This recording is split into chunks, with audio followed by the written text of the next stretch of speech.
பழைய ஏற்பாட்டு காலத்துல அடிமைகளை விற்பாங்க. அந்த மாதிரி அடிமைகளை வாங்கிட்டு வந்து யோசேப்பு என்ன பண்ணாங்க? அடிமையாக விற்றார்கள். அந்த மாதிரி அடிமையாக ஸ்லேவ் ட்ரேட் இருந்தது. இந்த ஸ்லேவ் ட்ரேட்ல, அடிமை வியாபாரத்துல ஒருத்தர் அடிமையா வாங்கிட்டு வந்தாச்சுன்னா அவன் எஜமான்ட்ட 7 வருஷம் அவன் சேவிக்கணும்.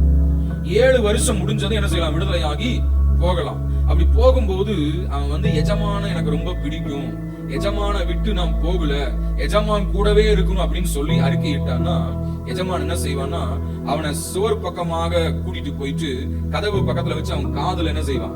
ஒரு ஓட்டையை போடுவான். அங்க ஓட்டை போட்டாச்சுன்னா அவன் என்ன அர்த்தம்? Bound slave for his master. அவன் ஒரு ஒப்பு கொடுத்த கட்டப்பட்ட ஒரு அடிமை என்று அர்த்தம். அல்லேலூயா. அந்த மாதிரி ஆண்டவருக்கென்று நம்மை ஒப்பு கொடுத்த அடிமைகளாக நாம் வாழணும். அல்லேலூயா. புரியுதா உங்களுக்கு?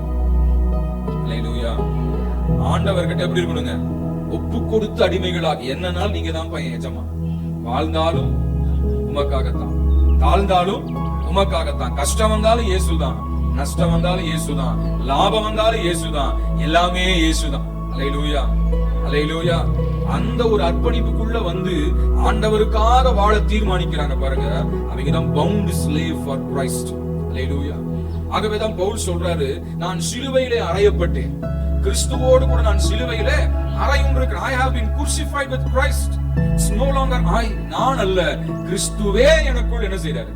ஜீவிக்கிறார். அல்லேலூயா. கிறிஸ்துவே ஜீவிக்கிறார். அல்லேலூயா.